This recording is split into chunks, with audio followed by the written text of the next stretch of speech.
Well, I think the one thing that discipline definitely does help you with is it helps you get things done. And when you get things done, when you actually do things, you have more success. If you have more success, and sometimes a big part of success is just not being fucking lazy and just doing it. Yeah. That's like 90% of it is just showing up. Get there and start working. Like, you're not going to feel perfect every day. If I only worked out when I felt good, I'd be a fat fuck. Because there's a lot of days I don't want to do it. It's pretty much the same with everybody that actually gets good at something. There's got to be those days you push through.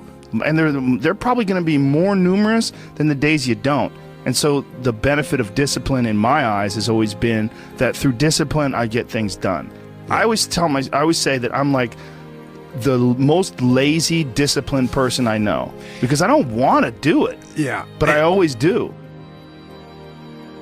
One of the big problems is sitting down and doing the work. Mm-hmm. And you got to, and Pressfield talks about that in the most concise and beautiful way, and he labels it like an enemy. He calls it resistance. Mm-hmm. And that you have to sit down, you have to overcome resistance, and that the pro goes to work. And it doesn't matter if you're sick, doesn't matter if you have kids, it doesn't matter what, you're a pro and you go to work. And that just, it puts it in your head that this is what I do. This is what, and you have pride in that. And then when you are in front of that keyboard and you look down at the count, it says, I got 1,000 words today. I put 1,000 words in. You're doing the work. Yeah. And out of that work, gems blossom. Yeah. Little things, but you might have a day where you just write nothing but dog shit. So what? Show up again tomorrow. And tomorrow out of that dog shit, a flower will emerge. You never know. And that's the only way to develop real... to really develop your potential 100% in anything, whether it's as an author or even as a martial artist. There's a lot of creativity in martial arts. To be a great striker, you have to be creative because you have to develop patterns or execute patterns that aren't going to be perceived. This idea that life is hard is something you're supposed to shield from them. It's so silly. And, I've had this conversation with my friends because everybody that I know that's interesting had a fucked up life. But now we have kids, and the last thing we want is our kids to have a fucked up life. So we put our kids in these good schools, we live in these nice neighborhoods, everybody eats healthy, and there's no fucking domestic violence, and everybody seems, it's so different than all of our lives. And we were talking about it. Me and Brian Callen were actually talking about it. Like, look, we all had fucked up childhoods, and everybody we know had fucked up childhoods. And they're all interesting, but I don't want my kids to be boring, but I also want them to be safe.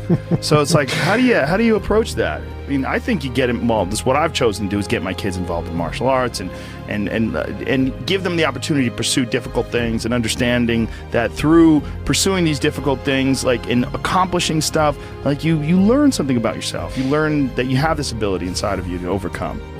Get obsessed with life improvement. Find things that you enjoy doing that are difficult. Do them and get better at them. Seems so simplistic. It seems like a ridiculous, idealistic point of view, but it's effective. Well, you need some amount of pride and some amount of ego to get good at things in the first place, because it's such a counterintuitive notion, because you have to have a belief in yourself. You have to be able, like when you start out at jiu-jitsu, you're a white belt. Like, I remember being a white belt and being like, oh my God, I am fucking never going to get good at this. I'm going to suck forever. But to look at people who are better than you and know they had to have sucked at one point in time. Okay, there's somewhere along the end of this tunnel, there's got to be a light. I just got to keep going. Yeah. And that takes ego, and right? Ego, yeah, I was going to say, I mean, ego drives you to be successful, me to be successful. Ego is what's driving you. The problem is when you let ego go too far. Yeah. And everything takes balance. There's a dichotomy in everything. Every part of you has a dichotomy. You can get so into the physical aspects of things that you end up like doing a bunch of steroids and going crazy and ruining your health. Right? Yeah. That's not good.